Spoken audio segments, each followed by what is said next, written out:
السلام علیکم دوستوں،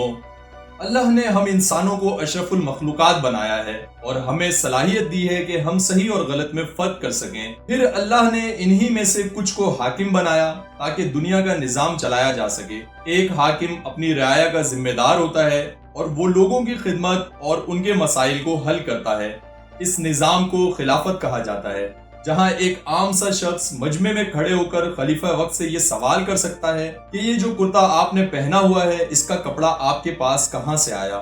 جبکہ بادشاہت کے نظام میں کوئی بھی شخص بادشاہ وقت سے سوال کرنا تو دور کی بات بلکہ ان کے کسی بھی عمل پر کوئی اعتراض بھی نہیں اٹھا سکتا۔ اگر کوئی شخص بادشاہ کے خلاف آواز اٹھاتا ہے تو یا تو اسے قتل کر دیا جاتا ہے یا زندان میں ڈال دیا جاتا ہے، اور جو شخص بادشاہ اور اس کے حواریوں کی شان میں قصیدے پڑھتا رہتا ہے اور چاپلوسی میں مصروف رہتا ہے تو اسے بہت زیادہ مال و دولت اور اونچے عہدوں سے نوازا جاتا ہے۔ اسی طرح کی بادشاہت آج ہم سعودی عرب میں دیکھ رہے ہیں۔ جب سے محمد بن سلمان نے یہ بادشاہت سنبھالی ہے، انہوں نے سعودی عرب کے بہت سے قانون بدل دیے ہیں اور اس مقدس سرزمین پر بہت سے مذہبی طرز کے بدلاؤ لانے میں مصروف ہیں۔ دوستو، محمد بن سلمان کو سعودی عرب کی تاریخ کا سب سے ظالم اور عیاش بادشاہ کہا جائے تو غلط نہیں ہوگا۔ ان کے آنے کے بعد سے اس مقدس سرزمین پر کانسرٹس ہو رہے ہیں، ڈانس کلبز اور سینماز کھولے جا رہے ہیں، فیشن شوز منعقد ہو رہے ہیں اور عورتیں بے پردہ گھوم رہی ہیں۔ محمد بن سلمان نے ایک انٹرویو کے دوران یہ بھی بتایا کہ وہ سعودی عرب کو اگلا یورپ بنانا چاہتا ہے، جہاں ہر قسم کی مذہبی آزادی ہوگی اور مکمل طور پر یورپ کا نظام ہوگا۔ اسی پلان کے تحت محمد بن سلمان نے اسرائیلی فنڈنگ سے بہت سے نئے شہروں کی تعمیر بھی شروع کر دی ہے، جس میں Neom city, one line city, King Abdullah financial district جیسے شہر سر فہرست ہیں، جہاں یورپین کلچر کی طرح ہر طرح کی اخلاقی برائی کے لیے مکمل آزادی ہوگی اور پورا دجالی نظام فعال ہوگا، اور ان شہروں میں خود سعودی شہریوں کو بھی ویزا لے کر جانا پڑے گا۔ محمد بن سلمان کے اثر و رسوخ اور دہشت کی وجہ سے سعودی عرب کے ہر شخص کی زبان کو تالے لگے ہوئے ہیں،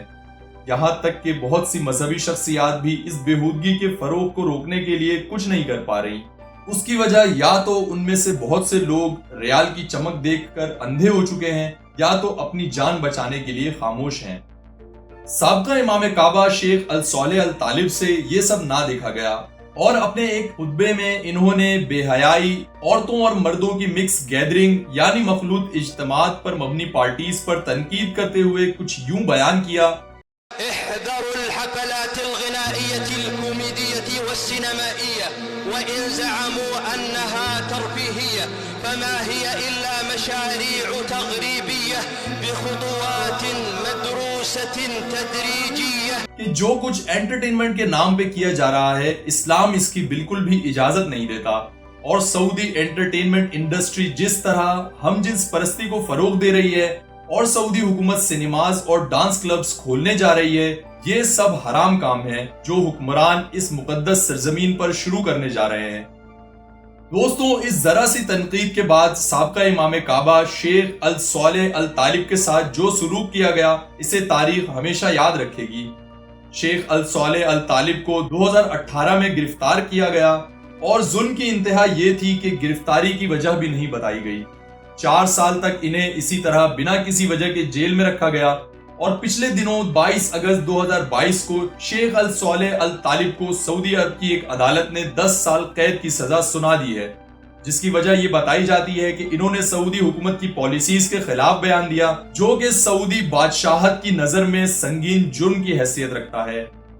انسانی حقوق کی تنظیمیں اور سعودی حکومت کے کچھ مخالف لوگ اس سزا کو سابقہ امام کعبہ کے اسی خطبے سے جوڑ رہے ہیں جس میں انہوں نے کہا تھا کہ سعودی عرب اسلام کا قلعہ ہے جو کہ بہت تیزی سے مغربی رنگ میں رنگتا جا رہا ہے،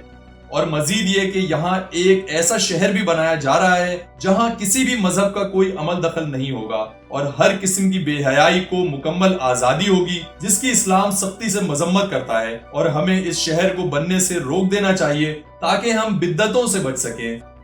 دوستو، یہ ساری باتیں جو سابقہ امام کعبہ نے کہی حقیقت پر مبنی تھی، لیکن ان باتوں کا نتیجہ یہ نکلا کہ محمد بن سلمان، جو کہ اپنی طاقت کے نشے میں چور ہے اور سعودی عرب کو بے حیائی اور تباہی کی طرف لے کر جا رہا ہے، اسے یہ باتیں بالکل پسند نہیں آئی اور امام کعبہ کو ان کے گھر پہ چھاپا مار کے گرفتار کروا لیا، اسلام کی سب سے مقدس سرزمین پر انصاف کا یہ عالم ہے کہ کوئی سچائی کی بات کرے تو اسے اپنی جان گنوانی پڑتی ہے یا تو اسے ساری عمر زندان میں گزارنا پڑتا ہے۔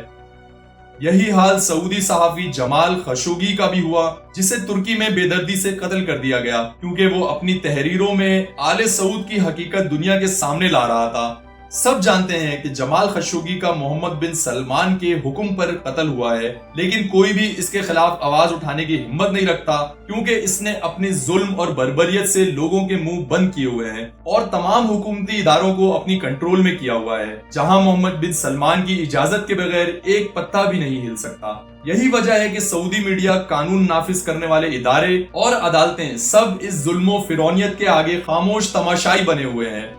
دوستوں، حال ہی میں سعودی عرب میں ریاض سیزن کے نام سے ہونے والی بے حیائی، جس میں میوزک کانسرٹ کے نام پر نیم برہنہ لباس میں ناچ گانا کرنا ارض مقدس پر بے شرمی کی تمام حدیں پار کر دینے والا تماشا تھا۔ آل سعود کی منافقت کا یہ عالم ہے کہ ایک طرف تو یہ بی بی فاطمہ سلام اللہ علیہا، جو کہ نبی پاک صلی اللہ علیہ وآلہ وسلم کی جگر کا ٹکڑا تھی، ان کی قبر پر تو کوئی خطبہ لگانے کی اجازت نہیں دیتے، اور دوسری طرف ریاض سیزن میں سلمان خان کے ہاتھ کا خطبہ نصب کرتے ہیں۔ ایک طرف تو کسی عورت کو بنا محرم کے حج اور عمرہ ادا کرنے کی اجازت نہیں، اور دوسری طرف شلپا شیٹی جیسی طوائف کو بلا کر نیم برہنہ لباس میں ناچنے دیتے ہیں۔ اور ان لاکھوں نام کے مسلمانوں کا ذکر بھی کرتا چلوں جو اس ریاض سیزن میں شلپا شیٹی اور سلمان خان کی ایک جھلک دیکھنے کے لیے پاگل ہوئے جا رہے تھے۔ انہی سب مناظر کا خدشہ سابقہ امام کعبہ شیخ الصالح الطالب کو پہلے ہی ہو گیا تھا، جس کے بعد انہوں نے اپنا فرض سمجھتے ہوئے اس بے حیائی کے خلاف آواز حق بلند کیا، کیونکہ قیامت کے دن ان سے بھی یہ سوال ہونا تھا کہ اپنی جوانی اور مال کہاں سے کمایا اور کن کاموں پر خرچ کیا، اور جو علم تمہیں دیا گیا تھا اس پر خود کتنا عمل کیا اور دوسروں تک کتنا پہنچایا۔ دوستوں، امام کعبہ کی یہ چھوٹی سی تنقید تھی کہ اس عورتوں اور مردوں کی مکس گیدرنگ اور بے حیائی پر مبنی میوزیکل کانسرٹس اور حرام کاموں پر مبنی کسینو وغیرہ بند کیے جائیں اور اس مقدس سرزمین کو ناپاک کرنے کی سازش کو ختم کیا جائے۔ لیکن ظالم حکمران طاقت کے نشے میں چور محمد بن سلمان کو ان کی یہ تنقید بالکل بھی پسند نہیں آئی اور امام کعبہ کو پابند سلاسل کر دیا گیا۔ دوستوں، اس ظلم اور ناانصافی پر کسی بھی مذہبی رہنما، انسانی حقوق کی تنظیمیں یا سعودی صحافیوں کا کوئی بھی مذمتی بیان آپ کی نظروں سے نہیں گزرا ہوگا، کیونکہ یہ سب لوگ جانتے ہیں کہ سعودی بادشاہت میں غلط کو غلط کہنا گناہ کبیرہ سمجھا جاتا ہے، اور یہ بات بادشاہ سلامت کو بالکل بھی پسند نہیں آئے گی۔ دوستو، اللہ شیخ الصالح الطالب کی اس قربانی کو قبول فرمائے، اور سعودی حکومت کے پاس اب بھی وقت ہے کہ وہ ہوش کے ناخن لیں اور یہودی سازش اور دجالی قوتوں کے آلہ کار نہ بنے، کیونکہ فرعون بھی طاقت کے نشے میں مست تھا، لیکن اللہ نے اپنے ایک بندے موسیٰ علیہ السلام کے ذریعے اس کی بادشاہت کو پانی میں ڈبو دیا۔ دوستوں، اللہ سے دعا ہے کہ شیخ الصالح الطالب کی مشکلات کو دور فرمائے اور آل سعود اور اس کے حواریوں کو ہدایت عطا فرمائے، تاکہ وہ اس مقدس سرزمین کو یہودی سازشوں اور دجالی نظام سے محفوظ رکھ سکیں۔ دوستوں، امید کرتا ہوں اس ویڈیو سے آپ کو بہت کچھ نیا جاننے کو ملا ہوگا، اور اگر ویڈیو اچھی لگی ہو تو لائک کریں اور کمنٹ سیکشن میں اپنی رائے سے ضرور آگاہ کریں۔ ملتے ہیں نیکسٹ ویڈیو میں۔